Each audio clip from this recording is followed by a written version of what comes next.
আসসালামু আলাইকুম রহমতুল্লাহি ওবারাকাতু।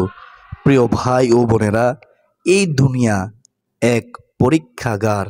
আর এই পরীক্ষায় আল্লাহর সবচেয়ে প্রিয় বান্দারা তারাই যাদের অন্তর নরম, দৃষ্টি লজ্জাশীল এবং চরিত্র জান্নাতের ফুলের মতো সুবাসিত। আজ আমি আপনাদের বলবো 10 ধরনের নারীর কথা, যাদের জন্য আল্লাহ তাআলা নিজেই বলেন আমি তাদের ভালোবাসি। আপনি কি জানতে চান কেমন সেই নারীরা, যারা অন্য সবার মতো হলেও আল্লাহর কাছে একেবারে আলাদা? তাহলে এই ভিডিওটি আপনার জন্য। ভিডিওটি পুরো দেখবেন ইনশাআল্লাহ, কারণ এক একটি কথা বদলে দিতে পারে আপনার জীবনের পথ। চলুন শুরু করা যাক। 1 নম্বরে, যে নারী আল্লাহর জন্য ক্ষমা করতে জানে। রাসূলুল্লাহ সাল্লাল্লাহু আলাইহি ওয়াসাল্লাম বলেছেন, যে ব্যক্তি ক্ষমা করে আল্লাহ তাআলা তাকে সম্মান দেন। মুসলিম শরীফের হাদিস, হাদিস নম্বর হচ্ছে 467। মহান আল্লাহ তাআলা বলেন, আর যারা রাগ দমন করে এবং মানুষকে ক্ষমা করে দেয়, নিশ্চয়ই মহান আল্লাহ তাআলা তাদের ভালোবাসেন। সূরা আলে ইমরান আয়াত হচ্ছে 134। প্রিয় বোনেরা, আপনার স্বামী হয়তো কোনো দিন ভুল করেছে, হয়তো কষ্ট দিয়েছে আপনাকে, কিন্তু যদি আপনি আল্লাহর সন্তুষ্টির জন্য সেই ভুল ক্ষমা করে দেন, তাহলে আপনি শুধু একজন স্ত্রী নন, আপনি জান্নাতের রাস্তায় এক রাজকন্যা। আপনার ক্ষমা আল্লাহর আরশ কাঁপাতে পারে, কারণ প্রতিশোধের সুযোগ থাকা সত্ত্বেও আপনি বলেছেন, ইয়া আল্লাহ, আমি আপনার সন্তুষ্টির জন্য তাকে মাফ করে দিলাম। একবার ভাবুন, যে নারীর মুখে এই বাক্য উচ্চারিত হয়, আমি ক্ষমা করলাম কারণ আমি আপনাকে ভালোবাসি, হে আল্লাহ, তার জন্য জান্নাতের পুরস্কার কত মহান হবে। সুবহানাল্লাহ। প্রিয় ভাইয়েরা, আপনার স্ত্রী যদি কষ্ট পেয়েও আপনাকে ক্ষমা করে, তবে আপনার দায়িত্ব হলো সেই নারীর সম্মান করা এবং তার পাশেই দাঁড়ানো। এই গুণটি যদি আপনি নিজের মধ্যে আনেন, আপনি স্ত্রী, মা, কন্যা কিংবা স্বামী যেই হন না কেন, তাহলে ফেরেশতাদের সামনে আল্লাহ তাআলা ঘোষণা করবেন, আমি তাকে ভালোবাসি কারণ সে ক্ষমা করেছে। 2 নম্বর, শুনুন, ধৈর্যশীল নারী। আল্লাহ তাআলা বলেন, নিশ্চয়ই আল্লাহ ধৈর্যশীলদের সঙ্গে আছেন। সূরা বাকারা আয়াত হচ্ছে 153। যে নারী তার সংসারের স্বামীর পাশে থেকে প্রতিটি কষ্ট সহ্য করে অভাব মেনে নেয় আর সন্তানের জন্য পথ চেয়ে থাকে, সে নারী শুধু গৃহিণী নয়, সে আল্লাহ তাআলার প্রিয় বান্দি। কোরআনে আমরা পড়ি মারিয়াম আলাইহিস সালামের কথা। পুরো পৃথিবী যখন তার বিরুদ্ধে ছিল, তিনি ধৈর্য ধরলেন, একাকী সন্তান জন্ম দিলেন, কিন্তু আল্লাহ তাআলা তার ধৈর্যের ফলস্বরূপ তাকে সম্মানিত করলেন একটি সূরা দিয়ে, সূরা মারিয়াম। আবার দেখুন, ফেরাউনের স্ত্রী আসিয়া আলাইহিস সালাম, তিনি একজন অত্যাচারী স্বামীর অধীনে থেকেও ঈমান রক্ষা করেছেন, ধৈর্য ধরেছিলেন মৃত্যুর মুখেও। আর তার জন্য আল্লাহ জান্নাতে একটি বিশেষ ঘর তৈরি করেছেন। সূরা তাহরিম আয়াত হচ্ছে 11। প্রিয় বোনেরা, আজকের দিনে স্বামী বেকার, সংসারে অভাব, তবুও যদি আপনি ধৈর্য না ধরে সংসার ভেঙে দেন, তবে ভুলবেন না এই দুনিয়া ধৈর্যের জায়গা। যে নারী আল্লাহর জন্য ধৈর্য ধরে, আল্লাহ তাআলা তার জন্য ফেরেশতাদের পাঠান দোয়া করার জন্য। রাসূলুল্লাহ সাল্লাল্লাহু আলাইহি ওয়াসাল্লাম বলেছেন, ধৈর্য হলো জান্নাতের আলো। মুসলিম শরীফের হাদিস, হাদিস নম্বর হচ্ছে 2023 নম্বর হাদিস। প্রিয় বোনেরা, আপনার স্বামীর ইনকাম যদি কমও হয়, তবুও তার পাশে থাকুন, ধৈর্য ধরুন, কারণ এই ধৈর্যের ফল একদিন জান্নাতের সিঁড়ি হয়ে উঠবে ইনশাআল্লাহ। 3 নম্বরে, যে নারী চোখের পানি দিয়ে তওবা করে। কোরআনে বলা হয়েছে, নিশ্চয়ই আল্লাহ তওবাকারীকে ও পবিত্রতা অর্জনকারীদেরকে ভালোবাসেন। সূরা বাকারা আয়াত হচ্ছে 222। রাসূলুল্লাহ সাল্লাল্লাহু আলাইহি ওয়াসাল্লাম বলেছেন, বান্দা যখন গুনাহ করে ও তওবা করে, আল্লাহ এতটাই খুশি হন যে যেন কেউ মরুভূমিতে হারানো ওট ফিরে পেয়ে যায়। সে মুসলিম শরীফ, হাদিস নম্বর হচ্ছে 2027। প্রিয় বোনেরা, যে নারী নিজের গুনাহ গোপন রেখে রাতে আল্লাহর সামনে দাঁড়িয়ে কাঁদে, যে নারী বলে, হে আল্লাহ, আমি জানি আমি ভুল করেছি, আমি জানি আপনিও জানেন, কিন্তু আপনি তো গফুর ও গাফফার, আপনি তো রহিম, আমাকে ক্ষমা করুন। আল্লাহ তাআলা সেই নারীর চোখের পানি মাটিতে পড়ার আগে আগেই তাকে ক্ষমা করে দেন। হ্যাঁ, হাদিসে কুদসিতে এসেছে, আল্লাহ তাআলা বলেন, বান্দা চোখের পানি গড়িয়ে পড়ার আগে আগে আমি তাকে ক্ষমা করে দেই। তিরমিজি শরীফের হাদিস, হাদিস নম্বর হচ্ছে 3540 নম্বর হাদিস। এই চোখের পানি আল্লাহর কাছে এত এত বেশি দামি যে মহান আল্লাহ তাআলা তাদেরকে আরশের নিচে চায়া দিবেন।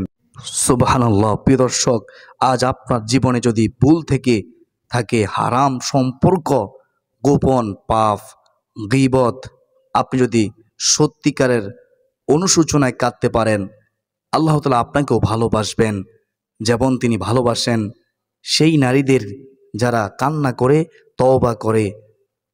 প্রিয় দর্শক, 4 নম্বর হচ্ছে পবিত্রতা রক্ষাকারী নারী। প্রিয় ভাই ও বোনেরা, ইসলামে পবিত্রতা শুধু শারীরিক পরিচ্ছন্নতাই নয়, এটি এক ধরনের রুহানিয়াত বা বান্দাকে আল্লাহর কাছে পৌঁছে দেয়।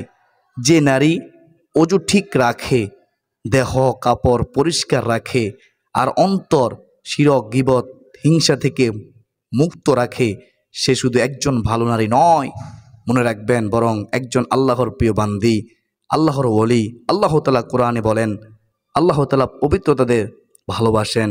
সূরা তওবা আয়াত হচ্ছে 108। রাসূলুল্লাহ সাল্লাল্লাহু আলাইহি ওয়াসাল্লাম বলেছেন, পবিত্রতা হলো ঈমানের অর্ধেক।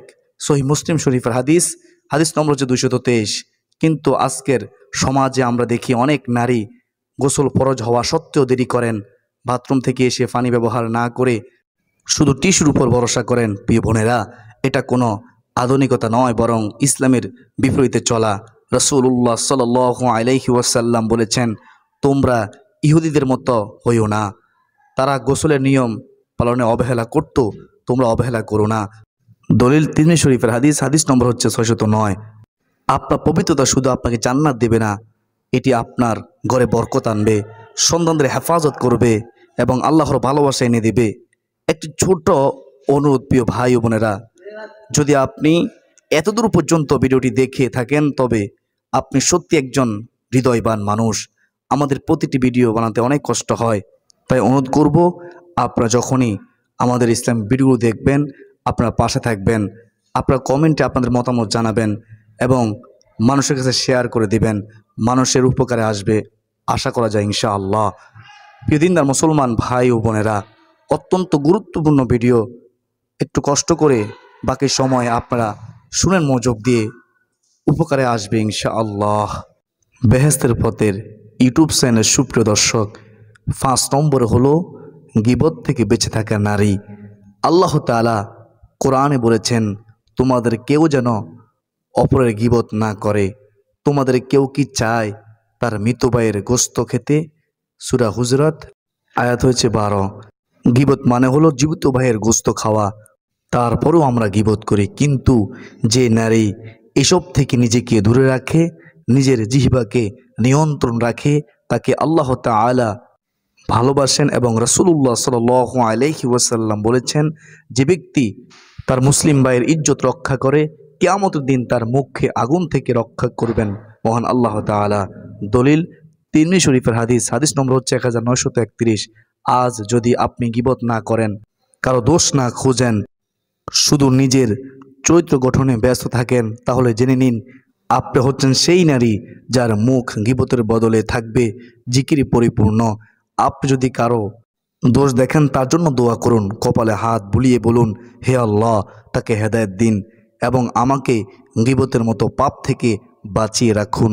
প্রিয় ভাইরা, আপনার ঘরে যদি এমন কোনো স্ত্রী, মা অথবা বোন থাকে, তারা যদি গীবত থেকে নিজেকে দূরে রাখেন, তবে তাকে সম্মান করুন, তাকে উৎসাহ দিন, কারণ তিনি শুধু আপনাদের সম্মান রক্ষা করছেন না, তিনি আল্লাহর কাছেও সম্মানিত একজন নারী, আদর্শবান একজন নারী।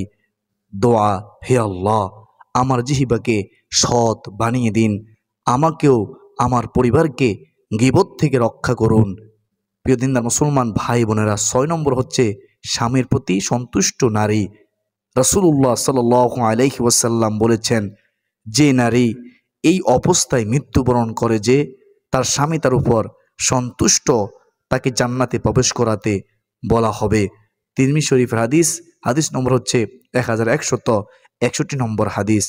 অনেক স্ত্রীকে দেখা যায় স্বামী হয়তো ধনী নন, তার আয় কম, তবুও তিনি বলেন আলহামদুলিল্লাহ, আমার স্বামী আমাকে সম্মান দেন, ভালোবাসেন, আমার তাতেই সুখ। এই নারী অন্যদের মতো ফাঁসের বাড়ির সালমানের বাবার সঙ্গে তুলনা করেন না, বরং প্রতিদিন সকালে উঠে স্বামীর রিজিকের জন্য দোয়া করেন। প্রিয় ভাইয়েরা, আপনার স্ত্রী যদি মুখে আলহামদুলিল্লাহ থাকে, তবে তিনি শুধু আপনার সুখী জীবনে গড়ছেন না, বরং নিজের জান্নাতও গড়ে নিচ্ছেন। প্রিয় বোনেরা, আপনার স্বামী টাকা থাকতে পারে বা নাও থাকতে পারে, কিন্তু যদি তার চেষ্টা থাকে তাহলে তাকে সম্মান দিন, ভালোবাসুন, তার পাশে থাকুন, তাকে জান্নাতের পথে সঙ্গী বানান এবং দোয়া করুন, হে আল্লাহ, আমাকে এমন স্ত্রী বানান যার প্রতি আমার স্বামী খুশি থাকেন আর আপনিও সন্তুষ্ট থাকেন।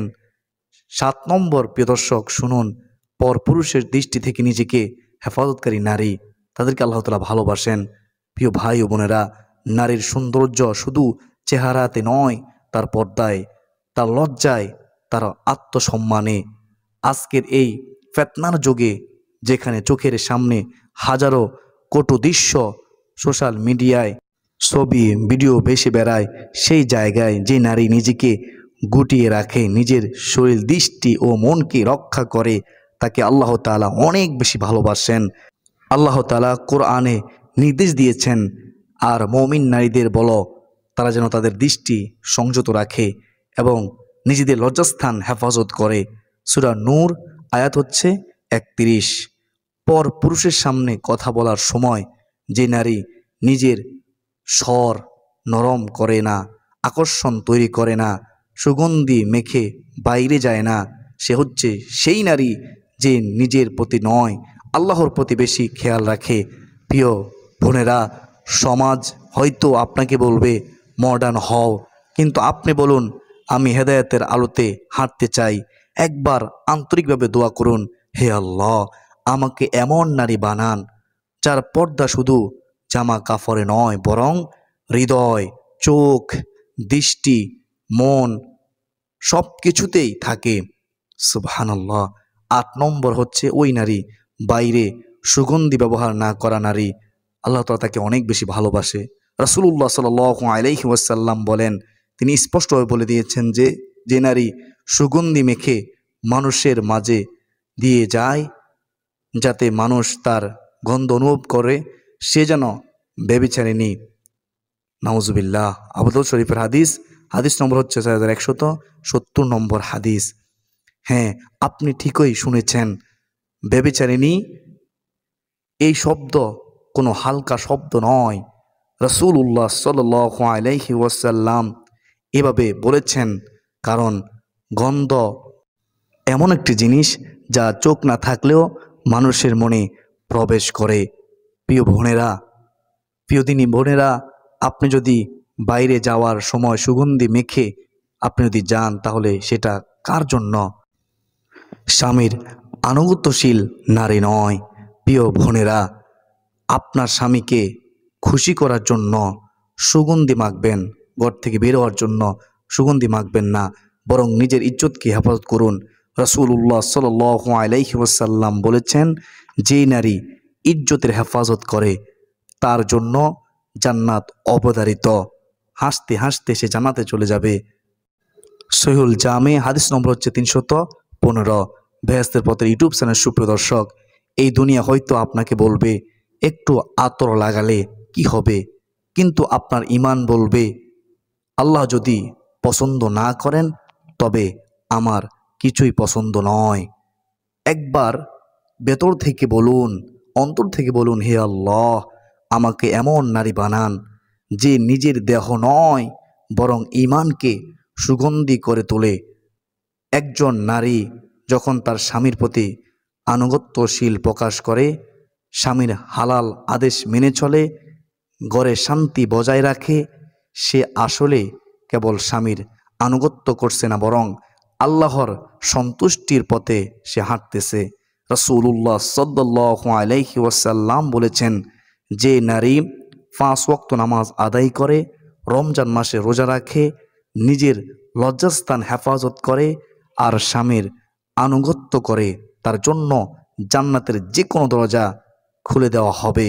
সে ইচ্ছে মতো যে দরজা দিচ্ছে সে দরজা দিয়ে জান্নাতে যাইতে পারবে ইনশাআল্লাহ। হ্যাঁ প্রিয় বোনেরা, দেখলেন তো কত সহজ করে দিয়েছেন রাসূলুল্লাহ সাল্লাল্লাহু আলাইহি ওয়াসাল্লাম। নামাজ, রোজা, পর্দা আর স্বামীর আনুগত্য, এই 4টি গুণের মাঝে রয়েছে জান্নাতের নিশ্চয়তা। সুবহানাল্লাহ। বেহেশতের পথের সুপ্রিয় তিনি ভাই ও বোনেরা, শুনবেন মনোযোগ দিয়ে। আজকের বিশ্ব আপনাকে শেখাবে পর্দা হলো ব্যাক ডেডের হিজাব, মানে ফিসিয়ে পড়া। কিন্তু আল্লাহ তাআলা বলেছেন একেবারে উল্টোটা।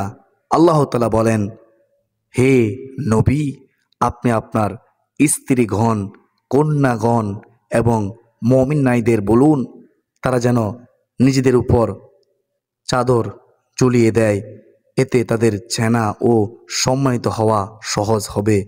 সূরা আহজাব আয়াত হচ্ছে 59। পর্দা মানে শুধু বোরকা নয়, পর্দা মানে চোখের লজ্জা, আচরণের সংযম, পোশাকে শালীনতা, প্রিয় দর্শক, কথায় সম্মান, চলনে লজ্জা। যে নারী নিজের দেহ ঢেকে রাখে সে আসলে দুনিয়ার চোখ থেকে নিজেকে আড়াল করছে, অথচ আল্লাহর দৃষ্টিতে নিজেকে উজ্জ্বল করে তুলছে, অথচ সে বুঝতেছে না। রাসূলুল্লাহ সাল্লাল্লাহু আলাইহি ওয়াসাল্লাম বলেছেন, পর্দাশীল নারী হলো জান্নাতের রানী। সুবহানাল্লাহ। জান্নাতি হুর, তাফসিরে কুতুবি, সূরা আহজাব। হাদিস এসেছে, যে নারী পর্দা রক্ষা করে চলে, আল্লাহ তাআলা কিয়ামতের দিন তাকে খাদিজা রাদিয়াল্লাহু তাআলা আনহা ও ফাতেমা রাদিয়াল্লাহু তাআলা আনহা ও মারিয়াম আলাইহিস সালাতু ওয়াস সালামের সঙ্গী করবেন। সুবহানাল্লাহ। সমাজ হয়তো বলবে তুমি অনেক মোল্লা হয়ে গিয়েছ, কিন্তু আল্লাহ তাআলা বলবেন তুমি আমার প্রিয় বান্দি হয়ে গিয়েছ। শেষ দোয়া এভাবে বলবেন আল্লাহ তাআলার কাছে, ইয়া আল্লাহ, আমাদের পরিবারকে, আমাদের নারীদের এই 10টি গুণের আলোকে জেগে ওঠার তৌফিক দিন। আমাদের স্ত্রীদের, কন্যাদের, বোনদের আপনার প্রিয় বান্দি বানিয়ে দিন।